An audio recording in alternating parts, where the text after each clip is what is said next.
M is older than R. M is older than R. ಇಲ್ಲಿ R ಬರೆಯೋಣ, ಇಲ್ಲಿ M ಬರಿ. M is older than R. Q is younger to R and N. ನೋಡ್ರಿ, Q is younger to R and N. ಇಲ್ಲಿ R and N ಗಿಂತ younger ಯಾರು ಅದಾರ್ರಿ? Q ಅದಾರ. ಬಟ್ ಇವ್ರಿಬ್ರೊಳಗೆ ಯಾರು ಎಲ್ಡರ್ ಅದಾರ ಯಂಗರ್ ಅದಾರ ಕನ್ಫರ್ಮ್ ಇಲ್ಲ. ಸೊ ಟೋಟಲ್ ಇರೋಂಥವ್ರು ಇಷ್ಟು ಜನ ಅದಾರ ಇಲ್ಲಿ. Then N is not as old as M. N ಏನಾಗಿಲ್ಲ, ಎಂ ನಷ್ಟು ಓಲ್ಡ್ ಇಲ್ಲ ಅಂತ ಹೇಳ್ಯಾರ. ಅಂದ್ರೆ definitely M is older than N ಅಂದಂಗ. ಇದೇ ಎಂ ನಾವು ಈ ಕಡೆ ತಗೊಂಡ್ ಬಂದಿವಿ. ಸೊ ಎಂ ಗಿಂತ ಹೆಂಗಾರ ಯಾರದಾರ ಇಲ್ಲಿ? ಆರ್ ಅಂತದ. ಆರ್ ಕನ್ಫರ್ಮ್ ಆಯ್ತು. The next, N is not as old as M. Who among M N R and Q is the oldest. ಇದ್ರಾಗ ಓಲ್ಡೆಸ್ಟ್ ಪರ್ಸನ್ ಯಾರು ಅಂತ ಹೇಳ್ಯಾರ. ಸೊ ಆಲ್ರೆಡಿ ನಮ್ಗೆ ಇವ್ರಿಬ್ರಿಗಿಂತ ಇವ ಹೆಂಗಾರ ಅದಾನ. ಸೊ ಇವ್ರಿಬ್ರಿಗಿಂತ ಇವ್ರು ಎಲ್ಡರ್ ಅದಾರ. ಸೊ ಈ ಏರಿಯಾ ನಮಗ್ ಕನ್ಫ್ಯೂಸ್ ಇದ್ರು ಸಹ ಯಂಗೆಸ್ಟ್ ಪರ್ಸನ್ ಮಾತ್ರ ಯಾರಾದ್ರು? ಎಂ ಆದ್ರು. ಸೊ ಅದಕ್ಕೆ ನಿಮ್ಮ ಆನ್ಸರ್ ಏನಾಗ್ತದೆ? M. Youngest person is oldest person is M ಅಂತ ಹೇಳ್ಬೋದು. ಇದು ಆಸ್ ಪರ್ ಸೀಕ್ವೆನ್ಸ್ ಪ್ರಕಾರ. ಇಲ್ಲಿ ನಮಗ್ ಕನ್ಫ್ಯೂಸ್ ಇರಬಹುದು, ಬಟ್ ಈ ಏರಿಯಾ ಏನಾಗಿದೆ ನಮ್ದು ಕ್ಲಿಯರ್ ಅದ. So therefore oldest person R highest place ಒಳಗೆ ಯಾರದಾರ? ಎಂ ಅದನ. ಸೊ ಈ ತರ ನಾವು ಇದನ್ನ ಅರೇಂಜ್ಮೆಂಟ್ ಮಾಡಬಹುದು. ನೆಕ್ಸ್ಟ್ ನಾವು ಇದೊಂದು ಕ್ವಶನ್ ನೋಡೋಣ.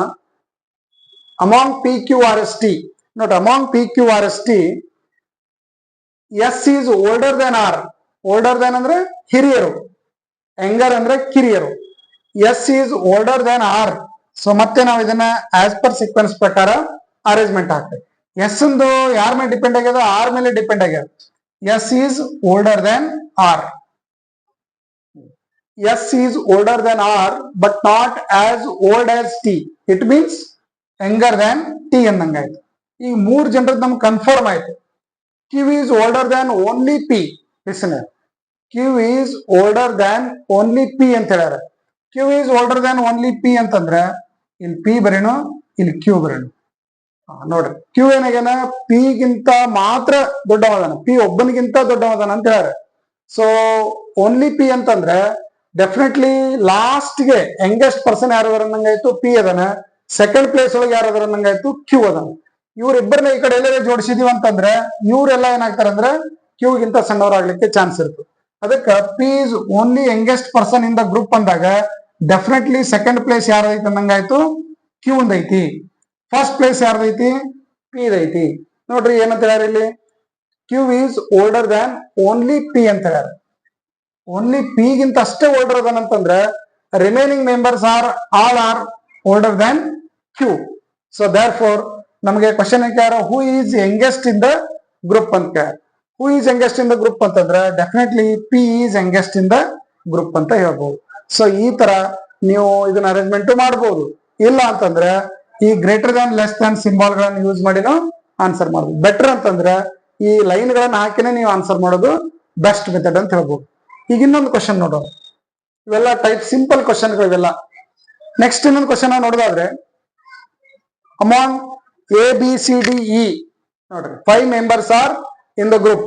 A is taller than B ಅಂತ ಹೇಳ್ಯಾರ. Listen, A is taller than B. ಇಷ್ಟು ಬರುತ್ತೆ. A is taller than B but shorter than C.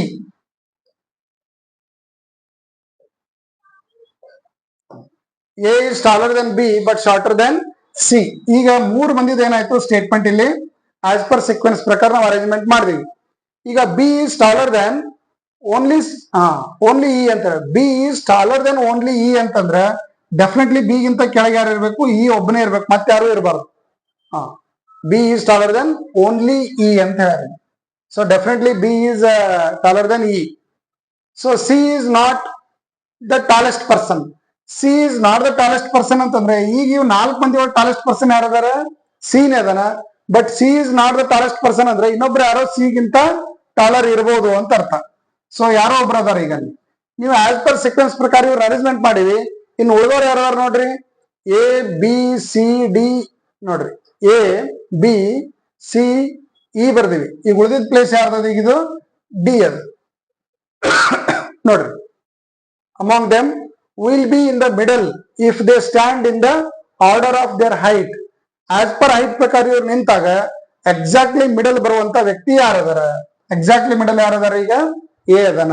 So there for ನಿಮ್ ಆನ್ಸರ್ ಯಾವ್ದಾಯ್ತು ಈಗ ಇಲ್ಲಿ? ಎ ಆಯ್ತು ಅಂತ ಹೇಳ್ಬೋದು. ಸೊ ಈ ತರ ನೀವು ಏನ್ ಮಾಡ್ಬೋದು? ಅರೇಂಜ್ಮೆಂಟ್ ಮಾಡ್ಬೋದು. ಇದೆಲ್ಲ ಟೈಪ್ 1 ಅಲ್ಲಿ ನಾವು ಬಿಡಿಸಿರುವಂತ ಕ್ವಶನ್ಸ್ ಗಳು. ಈಗ ಟೈಪ್ 2 ದಲ್ಲಿ ನೆಕ್ಸ್ಟ್ ಇದ್ರ ಮೇಲೆ ಬರುವಂತ ವೆರೈಟಿಗಳನ್ನ ಡಿಸ್ಕಷನ್ ಮಾಡೋಣ.